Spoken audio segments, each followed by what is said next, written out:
என்னுடைய நான் என் ஞான தந்தையாக கருதுகின்ற என்னுடைய தகப்பனாரை போல் நான் நேசிக்கிற ஒரு மா மனிதர் தான் கவிக்கோ அப்துல் ரஹ்மான் அவர். அவர் சமீபத்தில் இறைவனடி சேர்ந்திருக்கிறார். அவர் இறப்பதற்கு முன்னால் ஒரு 25 நாட்கள் இருக்கும். சொன்னார், உன்னை பார்க்க வேண்டும், நீ வர முடியுமா என்று கேட்டார். நான் அந்த பனையூருக்கு என் தாயாருடன் சென்றிருந்தேன். அவர் சொன்னார், நீ வீட்டிற்கு போ, உன்னிடத்தில் சில விஷயங்களை நான் அனுப்புகிறேன் என்று சொன்னார். நான் வீட்டிற்கு போனேன்.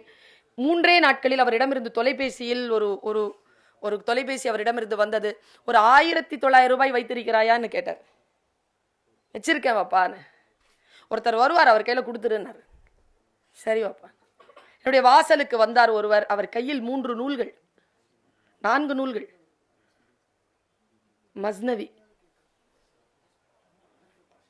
மௌலானா ரூமி அவர்களுடைய மஸ்னவி. அந்த நூலை எனக்கு சொன்னார், நீ எதேதோ பேசுகிறாய், எங்கெங்கோ போகிறாய், நீ எதையோ தேடிக்கொண்டிருக்கிறாய், ஏதோ ஒரு நிலையில் நீ உன்னை நிறுத்திக் கொள்ள வேண்டும் என்றால் நீ மஸ்னவியை தொடங்கு என்று எனக்கு வழிகாட்டிய என் குரு கவிக்கோ அப்துல் ரஹ்மான்.